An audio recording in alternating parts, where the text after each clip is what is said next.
King Midas ruled Eldoria. Fields overflowed with grain, villagers sang with full bellies, but King Midas craved only gold. His heart, a cold vault, held no joy for his prosperous kingdom. One day a haggard traveller stumbled into the court. He spoke of a hidden valley shrouded in mist and protected by ancient magic. There, nestled amongst towering peaks, lay the dragon's hoard. Jewels glittered like stars. Gold shone brighter than the sun. King Midas, deaf to the warning, dismissed the traveller with a wave of his hand.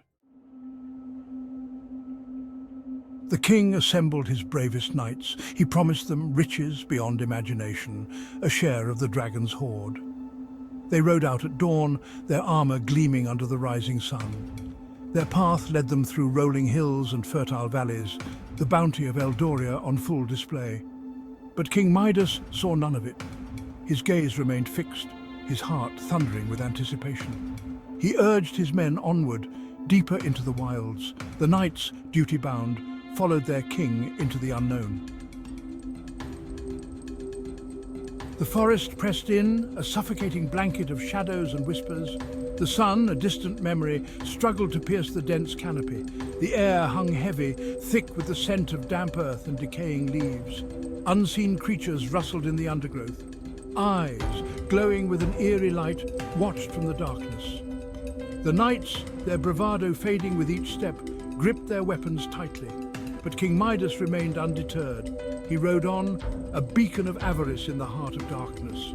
The dragon's hoard awaited, its promise echoing in his greedy heart. They emerged from the woods, blinking in the sudden brightness.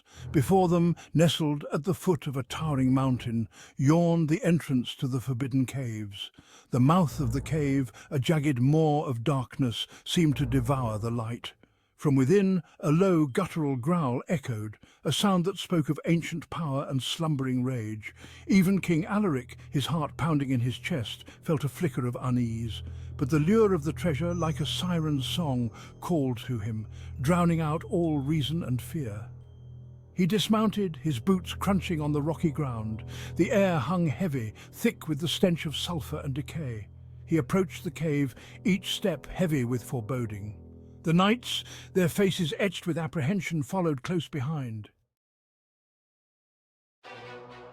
The cavern opened into a vast chamber, its ceiling lost in the darkness above.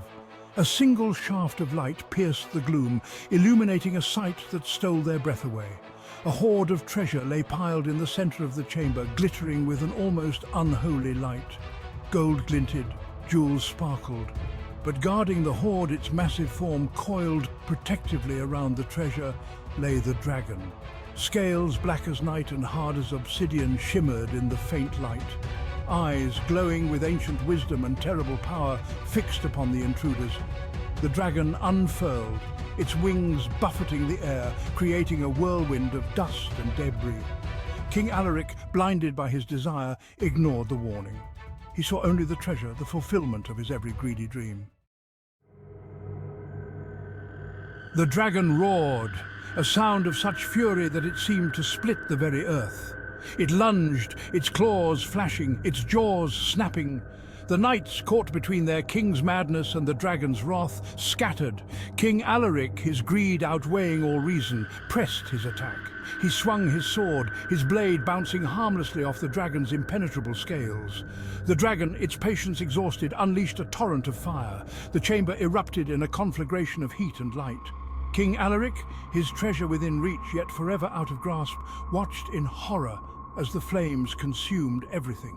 The cave, its foundations weakened by the dragon's fury, began to collapse. The cave, its entrance sealed by a wall of falling rock, became his tomb. News of the calamity reached Eldoria, casting a pall over the once joyous kingdom. The people mourned their king, their hearts heavy with the knowledge of his folly.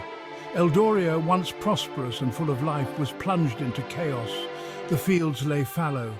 The songs of the villagers were replaced by whispers of fear and uncertainty, and in the ruins of the forbidden caves, buried beneath tons of rubble and the weight of his own avarice, lay King Alaric. His treasure, if it still existed, was forever out of reach. He had sacrificed everything, his kingdom, his men, his life, for a prize that brought only destruction. The tale of King Alaric and the dragon's hoard became a cautionary legend, whispered from generation to generation. It served as a stark reminder